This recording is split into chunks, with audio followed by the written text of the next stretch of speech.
What's going on, guys? Today I've got the Ryobi 2300 PSI high performance brushless induction motor powered electric pressure washer model RY142300.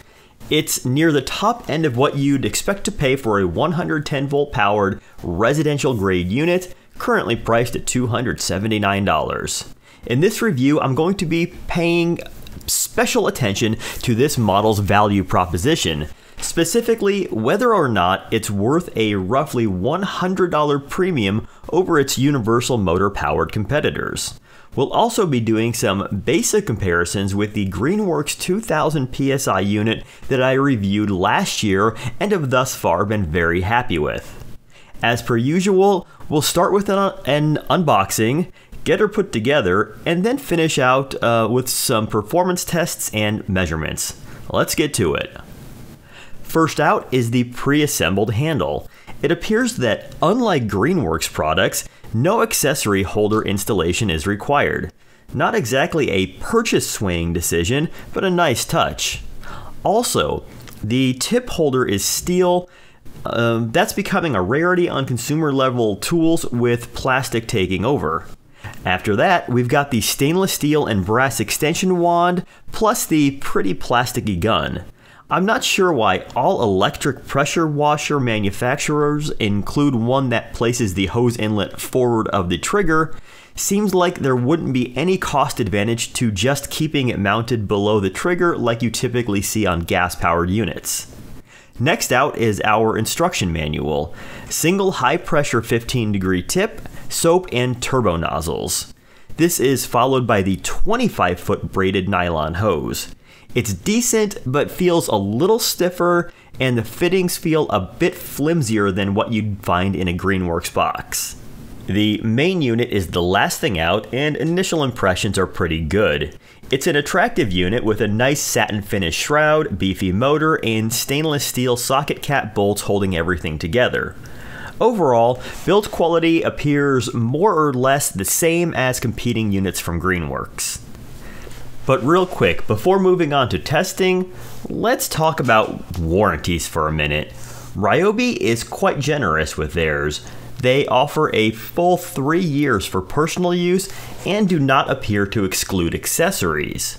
Direct competitor Greenworks offers the exact same. Karcher, a company that specializes in pressure washers, has confusing warranty claims. According to their website, their products are only warranted for 1 year and accessories only for 90 days. However, their Amazon listing indicates 2 years. Which is right? I have no idea. Sunjoe offers 2, and like Ryobi and Greenworks, does not exclude accessories. All this is to say that Ryobi's product warranty is industry leading. Assembly is pretty straightforward and only takes a couple of minutes. It consists of snapping on the handle, hanging the hose on the Velcro secured nylon strap, and taking a couple of minutes to wrap the power cord around its bracket. The gun and its extension are assembled next. Here we can see it's decently built with brass fittings and double O-rings. After it's screwed together, we can store it on the left side of the machine.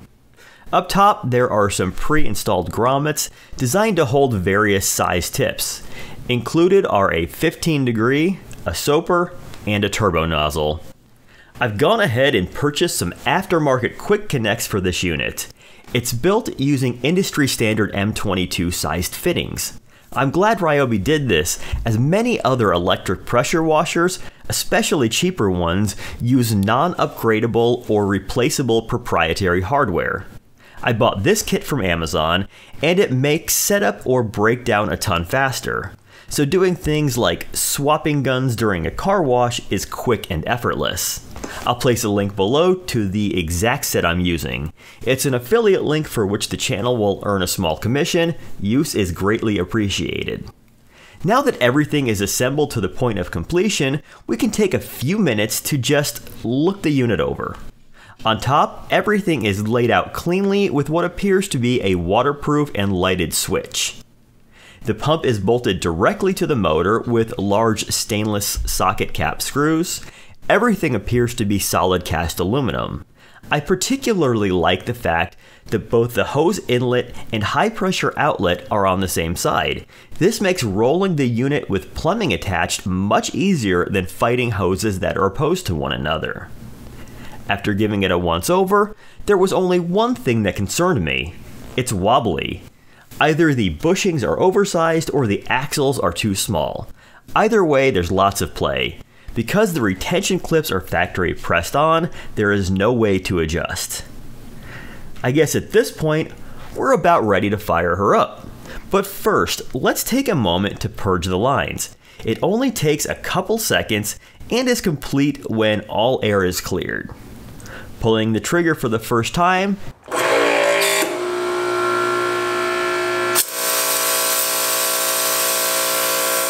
and, well, it feels a bit weak. It's worth noting that in this demonstration, I'm using a 40-degree tip, not the 15-degree one included with the unit. It honestly feels less powerful than my cheaper Greenworks 2000 PSI unit. I was so concerned by what I perceived as a lack of power, I went out and bought this, a 5000 PSI pressure washer gauge to see if I was imagining things or there was really something going on here. Replacing the 40-degree tip with the factory 15-degree, I went ahead and turned on the water and, oops, guess I didn't snap on that quick connect as well as I thought I had. Trying again, and here's what we get.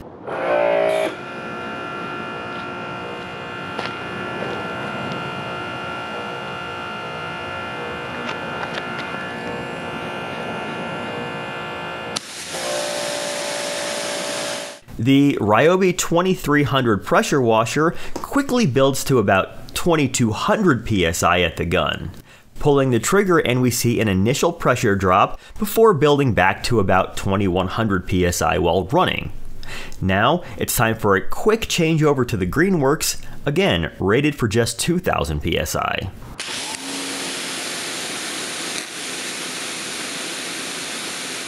Huh, now that's weird.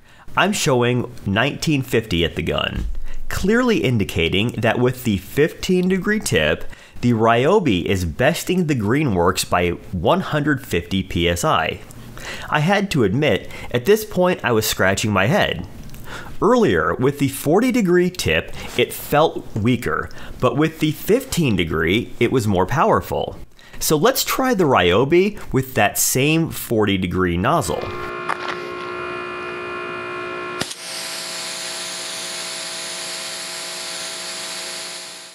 So here, with that big wide tip, the Ryobi is building to about 400 PSI. Now, how about the same configuration on the Greenworks?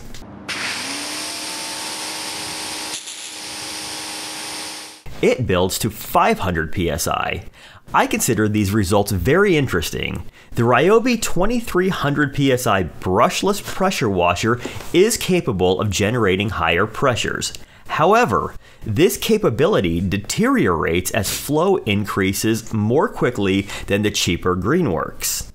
In other words, using the 15-degree tip, the Ryobi was 7.7% more powerful, but using the wider tip, it was 20% weaker. It's important to keep these numbers in mind, as we can now use them to buy a pressure washer based on our particular needs. Take car washing, for example. I personally like to go the touchless route for routine rinse-offs. This consists of using a foam cannon and shorty gun. I bought this one from Amazon, and it even included these nice selection of extra tips. Because the Ryobi performs worse than the Greenworks when dealing with higher volumes of water flow, it sprays a somewhat anemic and soupy foam. I then go ahead and pressure wash everything off, using a 25 or 40 degree tip, as I believe 15 is too aggressive for a car's paint job. Again, a task better suited to the Greenworks. However, if your primary interest in a pressure washer is for things like cleaning driveways or sidewalks, then the Ryobi would suit you well. In this case, I'm using the included 15-degree tip and going near point blank because there's really no risk of damaging the concrete. I know it's a bit hard to see on film, but the Ryobi pressure washer did a great job dislodging ground-in dirt and mildew that had accumulated over the course of the last year. But what about some odder chores? Can one use their pressure washer to remove those stubborn dandelion weeds?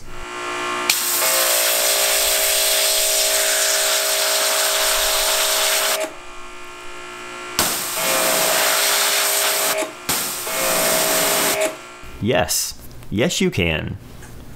Can one use it to remove lettering from one's recycle container? No, not really. But what about usability? One thing I've never liked about my Greenworks pressure washer is the fact that the motor would spool up if no water were present. Think accidentally turning it on before you've attached the hose. Let me demonstrate. Obviously, this is no good for the motor or the pump. And how does the Ryobi handle this same error?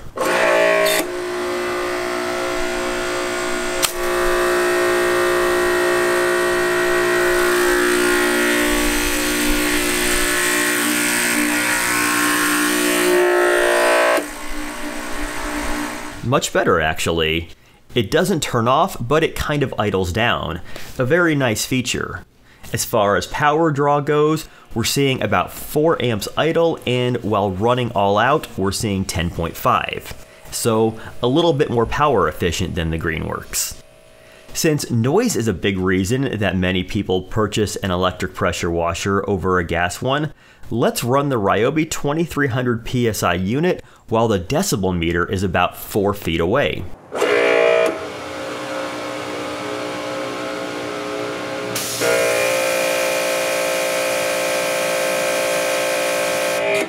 About 84 decibels. This is near as makes no difference sound pressure levels when compared to several other units I've tested. I'll place a couple links to those below if you're interested in seeing this for yourself. Overall, I think this is a very good unit, with some great PSI ratings when using smaller tips, nice build quality, and a presumably very reliable induction motor. But, in the beginning of this video, I said we'd be paying close attention to this product's value proposition. Is it worth approximately $100 more than a universal motor powered unit from Greenworks, Sunjoe, or even Ryobi's own line? I would say no. It's only marginally more powerful than my 2000 PSI unit when using a small tip and less powerful when using a wide one. Respective warranties are identical, noise levels are nearly identical, and build quality is near as makes no difference. Furthermore, the accessories included with the Greenworks are nicer. The only reason the Ryobi 2300 PSI unit might be worth its premium over cheaper competitors is the fact that it contains a brushless induction motor. This will presumably outlast its universal motor powered competitors. But that said, they are still both very reliable and will likely last years under home use. And that's all I've got today. If you found any of this useful, a like, sub, or share would be greatly appreciated. If not, hit that thumbs down button. Okay, take care.